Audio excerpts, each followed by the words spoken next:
কষ্ট করে বাবাকে ম্যানেজ করছি। তুমি যেভাবে হোক বাবার সাথে ইমিডিয়েটলি দেখা করো। আচ্ছা দেখা তো করবোই, কিন্তু এখনই কেন? গ্র্যাজুয়েশনটা শেষ হোক অ্যাটলিস্ট। আর সময় তো আর শেষ হয়ে যাচ্ছে না। তোমার শেষ তো হলো, আমার ঠিকই হচ্ছে ঈশান। তোমার গ্র্যাজুয়েশনের জন্য বাবা মাকে বাসায় বসায় রাখবে না। আচ্ছা আমি কিছুদিন পর দেখা করি, আমাকে একটু ভাবতে দাও। আর কত ভাববা তুমি? তুমি চাওটা কি ঈশান? ওই মরে যায়? ঠিক আছে, তোমার ভাবতে হবে না। আরে যাবো না বলছি নাকি? বসো।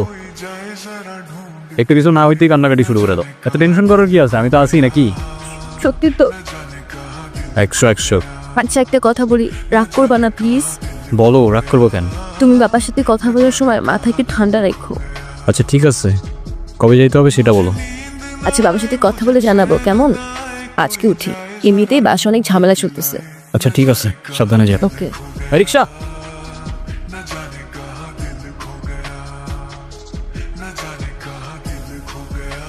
আসসালামু আলাইকুম। ওয়ালাইকুম আসসালাম। বসো। বাবা, ও ঈশান। সে তো দেখলাম। কি করো তুমি? আমি LLB-তে লাস্ট ইয়ারে আছি। ও স্টুডেন্ট। তোমার উদ্দেশ্যটা কিন্তু আমি বুঝতে পারছি। জি স্যার। তোমাদের মতো ছেলেরা কেন আমাদের মতো বিজনেসম্যানের মেয়েকে টার্গেট করে, কিসের লোভে, সেটা আমার খুব ভালো করে জানা আছে। বাবা কি বলছো এসব? তুমি চুপ করো, আমি কথা বলছি। তোমার ফ্যামিলিতে আর কে কে আছেন?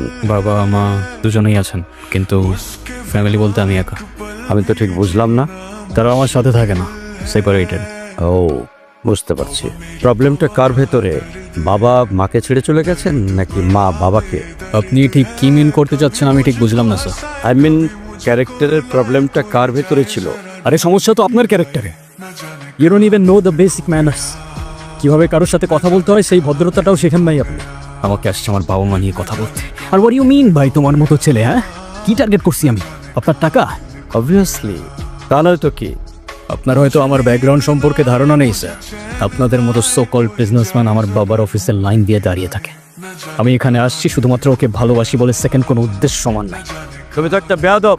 তোমার ক্যারেক্টার সম্পর্কে আমি খুব ভালো করে জানি। তুমি রাস্তাঘাটে মাস্তারি করো, আর তুমি কি করে ভাবলে যে তোমার মতো একটা স্কাউন্ডারের হাতে আমার মেয়েকে তুলে দেবো?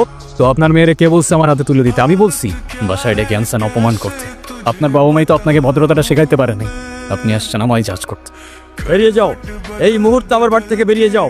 Get out! আপনি যদি মনে করেন আপনি চিৎকার করে আমাকে দমায় রাখতে পারবেন, then I can make more noise. ঈশান,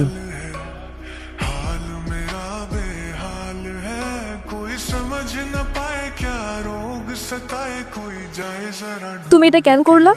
ঈশান, আমি তোমাকে বারবার বলছি বাবার সামনে রাগটা একটু কন্ট্রোল করে ভদ্রভাবে কথা বলতে। আমার জন্য এতটুকু করতে পারলা না?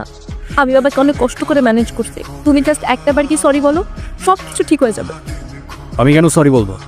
উল্টা তোমার বাবাকে বলো আমাকে এসে সরি বলতে। ঈশান, ফল্স তোমারও ছিল।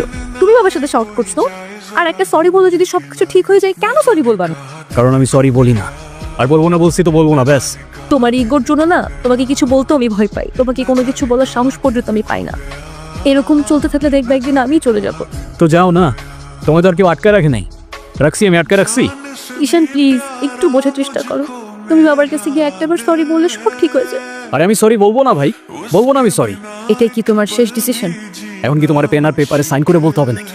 ঈশান, আমি যদি আজকে এখান থেকে চলে যাই, হয়তো আর কোনোদিন ফিরে আসবো না। আবে তো যাও না, কে আসতে বলছো তোমাকে? যাও।